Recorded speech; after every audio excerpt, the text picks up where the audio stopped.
What's up, I'm Alex from LearnBeachVolleyballFast.com. Quite recently I made a quite in-depth video on the beach volleyball platform and sort of how to create that, and based on our anatomies, etc, etc. And if you haven't seen it yet, you probably should check it out before you watch this one. I decided to make this as an add-on video because even if that video contains a lot of information and it's quite long, maybe borderline too long for some people, I realized that there's even more stuff that I think can be very helpful for people, for the most interested people. So I just decided to make this little add-on. Okay, let's get started. So the first thing that I want to discuss in this video is basically this tip that I've heard from a few coaches and players, which is that if you use the normal platform, it would somehow help you to push your wrists down. And basically, I just want to discuss this because I'm not necessarily against that, but I'm not necessarily for it either. I'm saying that it depends on your arms and you're gonna have to explore your own. So there's some good things with this probably. I can see that for me, if I put the normal platform together and I push this down, yes, my arms do get slightly closer and slightly flatter from that up here. Which probably if you go to the triangle theory, if my arms are like close to being good, then that little extra push can push them together a little bit more so that it actually goes over the border where basically the triangles are close to enough to each other so that the ball doesn't bounce irrationally. And in that case, if it does that for you, then that's great. However, I have to thank Martin Anglich, the Norwegian female national team coach, for putting this idea in my head, which is that basically pushing your arms down like this does take away this tool in a way, because it's not angled the right way. So I want you to be aware of that if you don't need to push down, if you can put the platform together normally and your arms are good and tight and you don't need to push this down, then there's probably no point in doing that, and it's better to just have the hands straight so that you can use this part of the platform easier. But of course, as I said in the first video, I do this and I can still notice when a ball is coming out of my hands and I can just switch and do that. So of course you can learn to push them down, but then if you notice that the ball is gonna get at your hands, then you can flick your hands up. So that's just some more data, some more thinking points for you to think about when you explore your platform and basically come up with your own answers. Also, I guess there's another potential disadvantage to pulling the wrists down, which is that it might take some more time. Just like I said, I do my platform this way, but I realize that I do have a better platform if I do that, but that little extra push takes some extra time, which makes me react to float serves slower. So in case you're using the normal platform and you do get a better platform from pushing this down, if you have to put a lot of effort into doing that, then that might be a bad idea for float services. Okay, second thing I wanted to talk about is sort of just I want to give you an understanding of coaches that don't coach what I coach and coach that this is the only way to go. Basically, I believe most of these coaches are gonna have arms. Everyone that is sure about that this is the only way to go, they are gonna have arms where this causes no problems whatsoever for them. So you can't really blame these people to teach what seems to work for them, and they have just probably they will never be able to experience what it's like to pass a ball with bad arms. So it's you can't really expect them to have that understanding. However, if you want to give a coach or a person that sort of understanding, or you want just the understanding yourself of what it's like to pass a ball for someone that has bad arms, I believe pretty much anyone can take a tennis ball, which is a smaller ball. So compared to the triangle theory, there's just a bigger chance that it's gonna have irregular bounces, and just go and pass the tennis ball, and it's literally gonna hit slightly more of my left arm than my right arm, and it didn't bounce up, it just bounced to the side, and you know, that's irrational. So a tennis ball can really clear up like this effect and really show you that you have to hit it in dead center or on top of the ridge for it to bounce straight up, and otherwise you're basically shanking balls.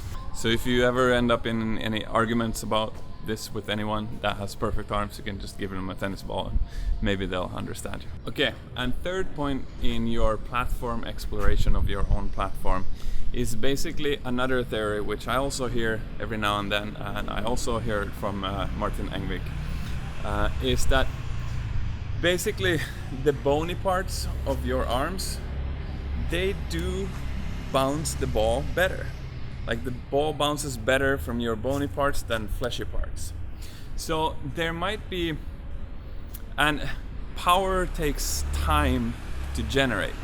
So again, the less power you have to generate somehow, whether you do that by using your legs or arms or extending or whatever you might be doing, the less power you need to generate into the ball, basically the quicker you can react to those floats again. So this is sort of the same concept as that extra push that you would have to do to push your arms down. I hope this makes sense. Basically, the better the ball bounces from your arms, the better, because the quicker you can react. So if it's possible for you to explore and find a platform where you do have some bony parts, where the ball bounces better, that's great for you. However, this is not going to be possible for everyone. It's not possible for me because, well, I guess here close to my wrists there are some bony parts, and now my arms are actually pretty close with this platform that it works, but up here there's not. So it's just even more to think about in your exploration. If you can make some bones happen without the bones being so far away from each other that the ball starts bouncing irregularly, then that might be an advantage. Just wanted to add one more little extra detail to this video. So sometimes when I teach this asymmetric platform from the other video to people are concerned that they will get less range in one of the directions, basically the directions where one of the hands has to stretch out more to be able to get your platform out there. I have to say that I have not noticed in myself any sort of problems of not being able to reach one of the ways. And I do believe that the human body is adaptable enough so that over time you will probably stretch these muscles slightly more so that it's easier for you to go that way. So in the end it becomes equal. But yeah, basically it all comes down to experimentation and really just looking at all sorts of possibilities for your special arms that are unique to you.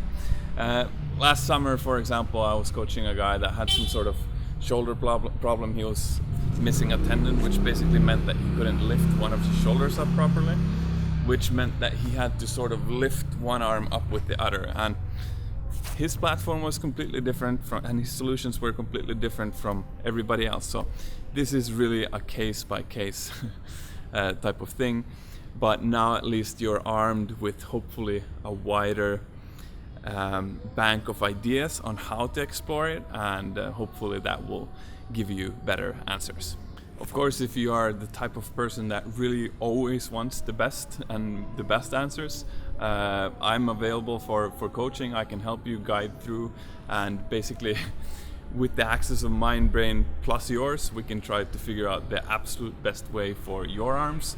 At this point, I've done this for quite a lot of people, and every time I do it, I get more and more ideas, and that's why I have this bank of like, yeah, it can be a little bit like that, plus a little bit like that, and then it's like unique combinations. A lot of people are skeptical to online coaching beach volleyball, but in reality you can do way more through a Skype line and some video analysis and stuff than people imagine at first, and this is definitely one of those things that can be as efficient over a Skype line than in person. So if you happen to be one of those I want only the best type of persons, then there's information on my website and in the description below. Also, I wanted to mention Martin Anglich. I had to thank him in this video because some of the ideas I talked about are partly inspired by him, or maybe even direct copies of his ideas at some point. Anyway, for all of those content-hungry players out there, because I know that you're out there, there's basically players out there that want more content than there is because there's a lack of content in the beach volleyball world. I should mention that Martin does have a book about beach volleyball, a quite in-depth book in Norwegian, which basically means that all of you Scandinavians that happen to watch this channel, you can understand it. So the Swedish, Danish and Norwegian people, you can understand, maybe some Finnish. You can understand it. And for the rest of you, I have been telling Martin that he should translate the book. I don't think he has done it yet, but I will ask him again, and I think one day, hopefully, it will be translated. And if that's the case, I'll put the link to the translated version in the description below also. So if you happen to see this years after this is created, maybe you're lucky and maybe you can find his book in English. Cool, I guess that was it for this video. Like the video and share it to your friends and comment if there's any questions and whatnot. There are even more things about the platform. I know I've just blasted out a lot already. There's some mindset stuff about basically how to explore your platform, and there's a lot of stuff more that sort of goes into also other parts of beach volleyball and how to basically learn skills faster, etc., etc. But I'll save those for the courses for the people that are most interested, because the explanations are even lengthier and whatnot. So it kind of just doesn't fit YouTube so well. So I hope I see you later, whether that's in a course or a future YouTube video or Facebook group or Instagram or whatever, some message. And have fun.